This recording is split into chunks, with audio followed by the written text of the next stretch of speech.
Before we proceed to our main lesson for today, I want you to answer this question. Is x squared minus 6x plus 7 equals 0 factorable?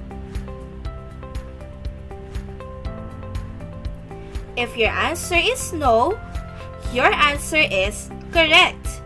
X squared minus 6x plus 7 equals 0 is not factorable. So we cannot use factoring to get the roots of x squared minus 6x plus 7 is equal to 0. So I'm going to teach you another way of solving quadratic equations.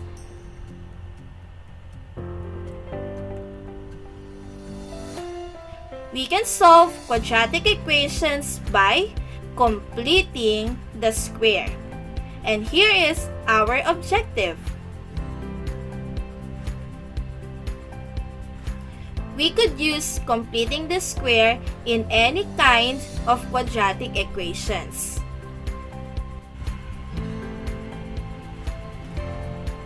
Let's have example number 1. We have x squared minus 6x plus 7 is equal to 0.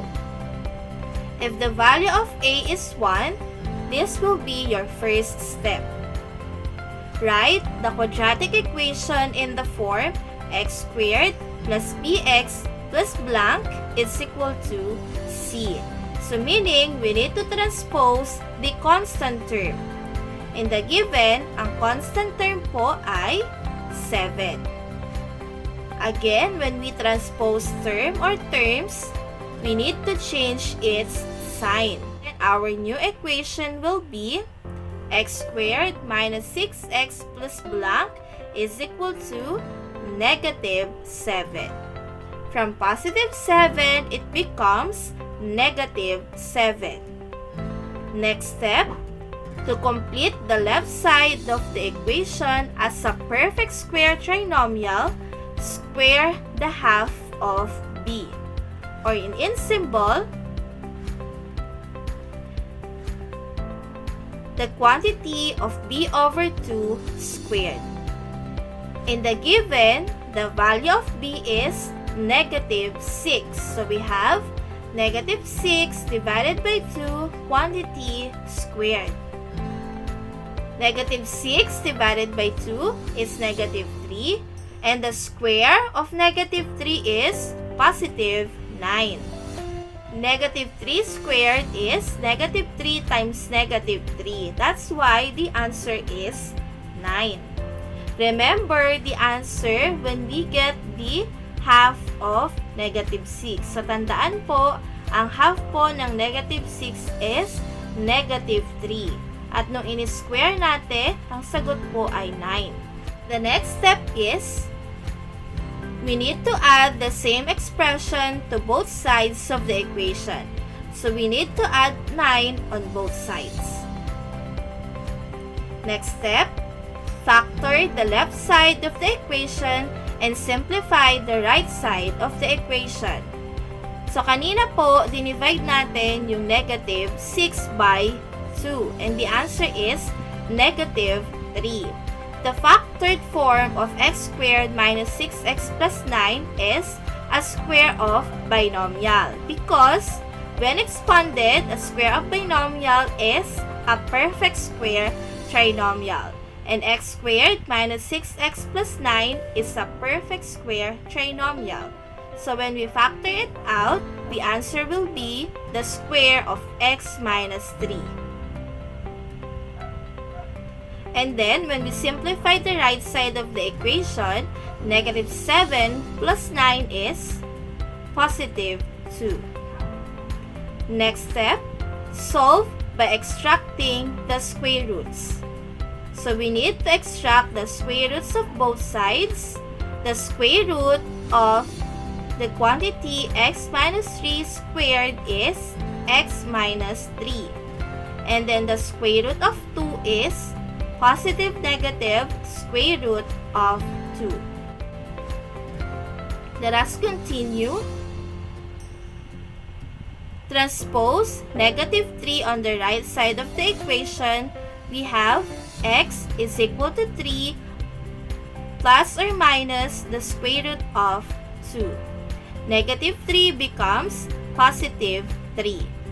We can now separate the plus or minus sign, so we have x is equal to 3 plus the square root of 2 and x is equal to 3 minus the square root of 2.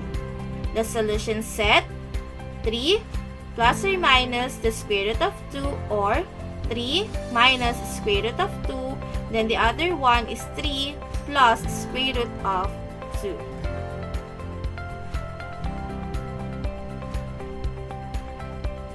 Now let's have the second example. We have 2x squared plus 10x minus 28 is equal to 0. The value of a here is 2. So the first step is divide both sides of the equation by the value of a, which is 2. We need to divide all the terms of the equation by 2. So 2x squared divided by 2 is x squared. 10x divided by 2 is 5x. Negative 28 divided by 2 is negative 14. 0 divided by 2 is 0.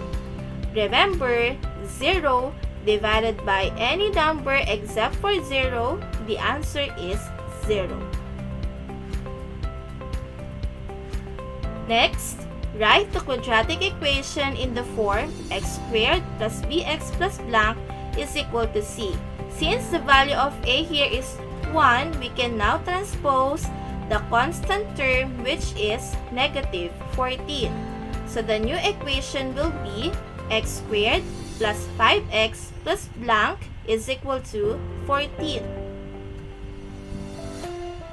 Next, kailangan po maging perfect square trinomial yung left side of the equation.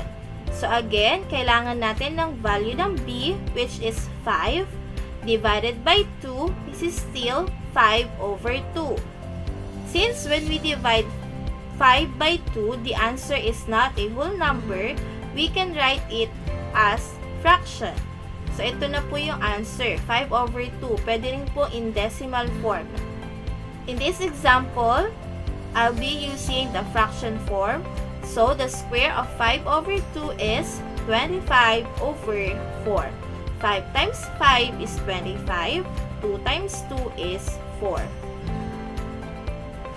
So we need to add the same expression to both sides of the equation, which is 25 over 4.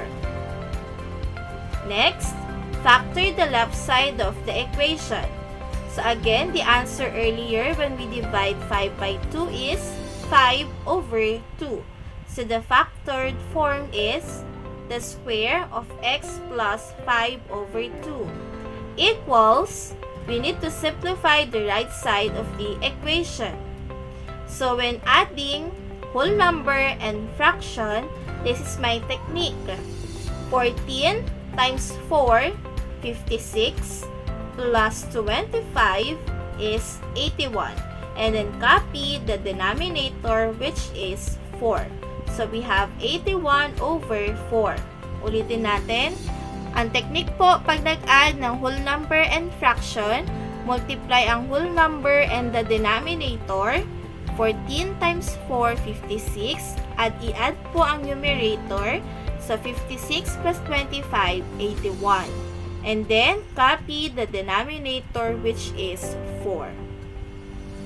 Next, solve by extracting the square roots. So we have the square root of x plus 5 over 2 quantity squared equals the square root of 81 over 4.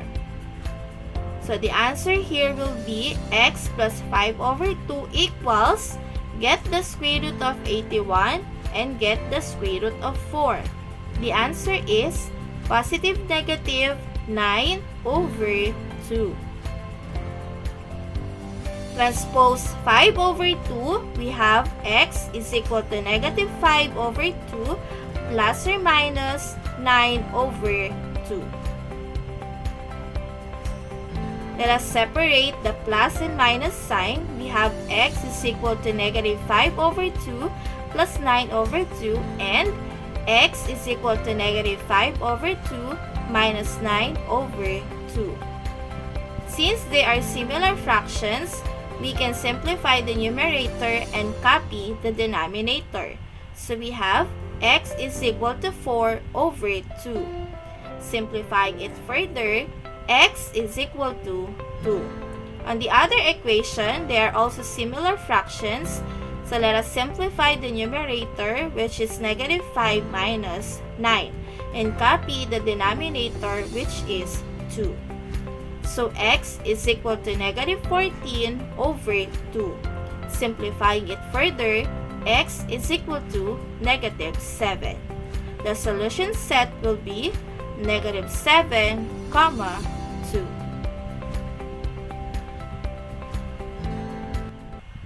If you have questions about solving quadratic equations by completing the square, just comment it in our comment section.